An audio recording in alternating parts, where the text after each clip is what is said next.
कि सिर्फ कृष्ण ही है, कृष्ण के अलावा नहीं। ऐसा नहीं, व्यास जी ने जिसकी जितनी भागीदारी है उसको इतना ही मान दिया। धर्म प्रोचित कैत्रवोत्र परमो निर्मत्सराणाम सताम वेद्यम वास्तव वस्तु वस्तु शिवदम तापत्रयोन्मूलनम तापत्रयोन्मूलनम। इसमें कहते हैं धर्मः प्रोज्जित कैतवोत्र परमो निर्मत्सराणाम शताम। परम धर्म का निरूपण किया और किनको बुलाया है? बोले निर्मत्सराणाम शताम, जो निर्मत्सर है। एक मच्छर होता है, एक मत्सर होता है। मच्छर बाहर से काटने लगे तो ऑल आउट लगा लिए, मोर्टीन जगला दिए, भाग जाएगा। और एक मत्सर होता है, मतलब अहंकार। तो जो अहंकार रूपी मच्छर बैठा है महाराज, वो फिर कितना भी ऑल आउट जगा लो, जाने वाला नहीं।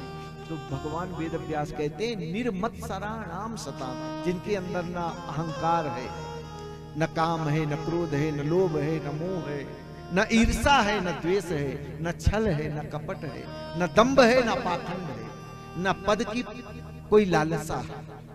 ऐसे लोगों को उन्होंने इस कथा के लिए आमंत्रित किया। वेद्यम वास्तवमत्र वस्तु शिवदम तापत्रयोन्मूलनम तापत्रयोन्मूलनम। ऐसे व्यक्ति जब इस कथा में आते हैं तो क्या होता है? बोले तापत्रयोन्मूलनम, 3 प्रकार के ताप जो होते हैं वो नष्ट हो जाते हैं। किसी ने कहा ये ताप क्या महाराज? बोले ये दैहिक, दैविक, भौतिक 3 ताप होते हैं। किसी को ईश्वर ने खाने को बहुत दिया है, धन से भरा है, पर शरीर बीमारियों से ग्रस्त है। किसी को शरीर स्वस्थ दिया है तो अपने परिकरों से ही, परिवार से ही दुखी। बेटा कहीं जाता है, बेटी कहीं जाती, कोई सुनने वाला नहीं। जिनको दोनों चीज दे दिया, धन भी दे दिया, परिवार भी सुंदर दे दिया, तो ऐसी महाराज बीमारी दे दिया है कि आए दिन डॉक्टर के चक्कर, उठते ही पहले गोली का डब्बा ही ढूंढते हैं कि मिले कहां, पहले खाएं। तो जो इस भागवत का आश्रय लेता है उनके तीनों ताप समाप्त हो जाते हैं।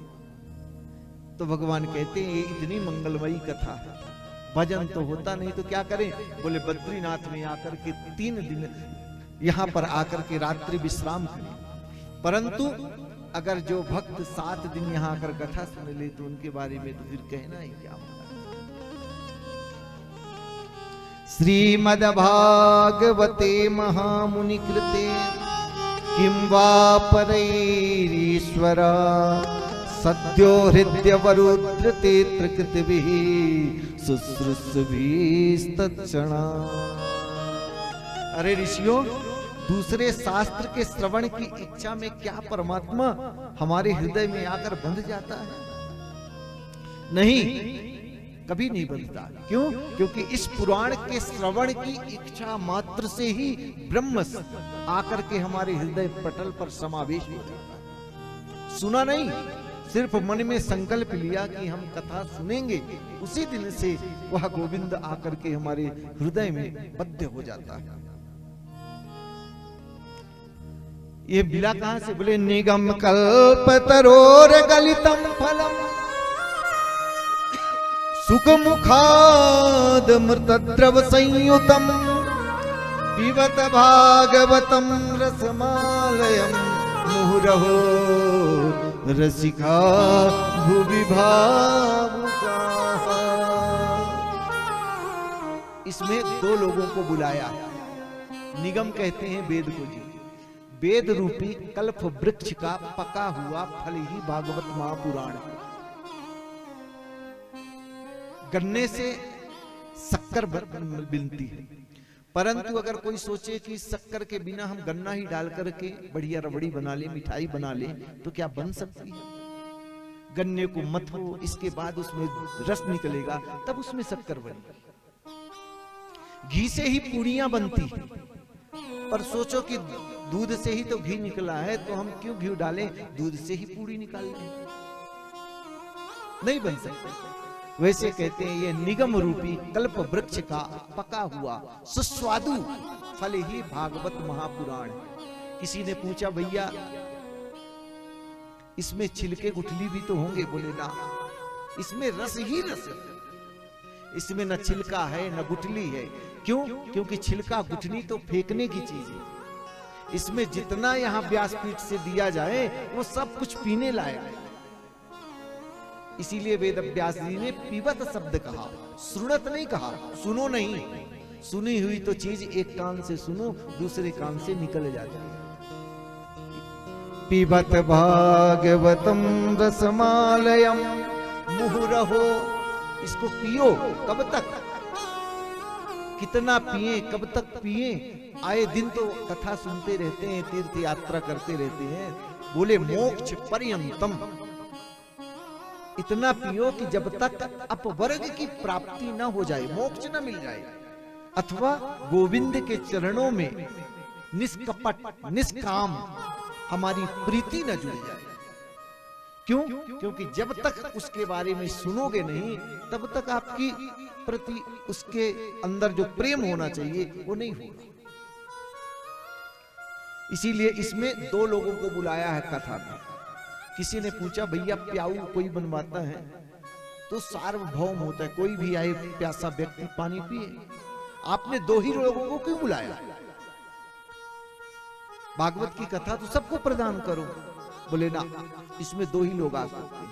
कौन कौन? बोले रसिका भूवि भावुका, रसिक और भावुक, जो कथा सुनने के इच्छा रखते हैं, और जो दयालु हैं, भावुक हैं, वो दो ही लोग सुनने के अधिकारी हैं, तीसरे को तो सुनने का अधिकार ही नहीं है। इसीलिए ये दो चीज हम लेकर के बैठे, एक रसिक बने, दूसरा भावुक बने। यह नारायण की मंगलमयी कथा, मंगलाचरण किया है। कथा आरंभ करते हैं। सूत जी महाराज ने आज सौनकादि ऋषियों से उस नैमिषारण्य की पावन धरा पर 6 प्रश्न किए। इन्हीं 6 प्रश्नों में पूरी भागवत सूत जी ने सुनाई, और ये 6 प्रश्न हम सबके, इन्हीं 6 प्रश्नों में हमारी सारी बुद्धि समाप्त हो जाती है, क्योंकि ब्रह्म बुद्धि से परे है, उसकी सत्ता बहुत आगे है। हम सोचते हैं हम ब्रह्म से भी बुद्धिमान हैं। एक बार दो मित्र घूमने निकले,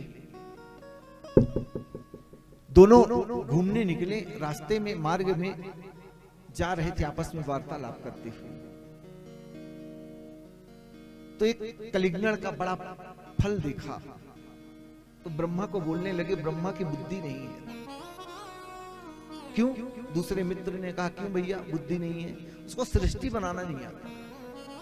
जो बड़े बड़े फल हैं वो जमीन में लटकाया है, और जो छोटे छोटे जामुन के फल हैं ऊपर लगाया है।